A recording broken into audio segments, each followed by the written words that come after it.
একই সাথে তিনি সাম্যের কবি, তিনি প্রেমের কবি। তার সৃষ্টিতে তারুণ্য খুঁজে পায় পরিবর্তন, আবার বিপ্লবে তিনি হয়ে ওঠেন প্রাণশক্তি। প্রেমিক পায় অনুভূতির ভাষা, আর নিপীড়িত মানুষ শোনে বিদ্রোহের ঝংকার। তবে নিত্যকার জীবন চর্চায় তার সৃষ্টির উপস্থিতি খুব একটা নেই বললেই চলে। জাতীয় কবি কাজী নজরুল ইসলামের ১২৬তম জন্মজয়ন্তীতে বিনম্র শ্রদ্ধা। ফারহানা ন্যান্সি জানাচ্ছেন বাকিটা। শ্রীলঙ্কা আবারও রপ্তানিতে শীর্ষে। মহাবিদ্রোহী রণক্লান্ত, আমি সেই দিন হব শান্ত, যেদিন অবসান হবে শোষণের। কবি নেই, কিন্তু তার অমর কবিতা, গান এখনও প্রেরণা যোগায় অন্যায়, জুলুম আর শোষণের শেকল ভাঙার।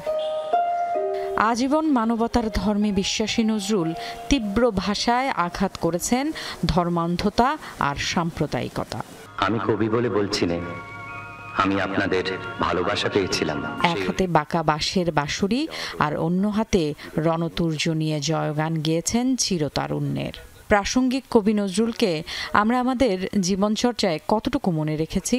আমি শুধু এই দেশেরই, এই সমাজেরই নই, আমি সকল দেশের সকল মানুষের।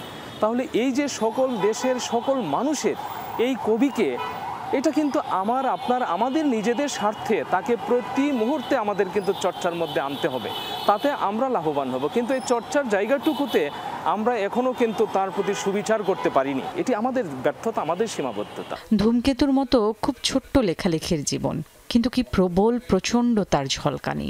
পাঠ্যপুস্তকে অন্তর্ভুক্তি সহ জেলা উপজেলায় পর্যায়ে নজরুলের সৃষ্টির চর্চা তাকে নতুন প্রজন্মের মাঝে উজ্জ্বল করে রাখতে পারে বলে মনে করেন এই নজরুল গবেষক। পাঠ্যপুস্তকের একেবারে প্রথম শ্রেণী থেকে শুরু করে সর্বোচ্চ শ্রেণী পর্যন্ত, বিশ্ববিদ্যালয় মাস্টার্স পর্যন্ত কাজী নজরুল ইসলামকে যথাযথভাবে উপস্থাপন করতে হবে। সকল দেশের সকল মানুষের কাছে মানবতার এই বন্ধুকে কিন্তু আমরা পৌঁছে দিতে পারিনি। সেই ক্ষেত্রে তার যে সাহিত্যকর্ম, সেগুলোকে ইংরেজিতে বা পৃথিবীর প্রধান প্রধান ভাষায় ট্রান্সলেট করার ইমিডিয়েট ব্যবস্থা নিতে হবে। কবি যেন আগে থেকেই জানতেন অনাগত ভবিষ্যৎ। চারপাশে সাম্প্রতিক যে অস্থিরতার চিত্র আমরা খুঁজে পাই, তাতে বড় প্রয়োজন নজরুলের, প্রয়োজন তার মহাকালছেদী প্রতিবাদী কণ্ঠ। Farhana Nancy, Jamuna News, Dhaka.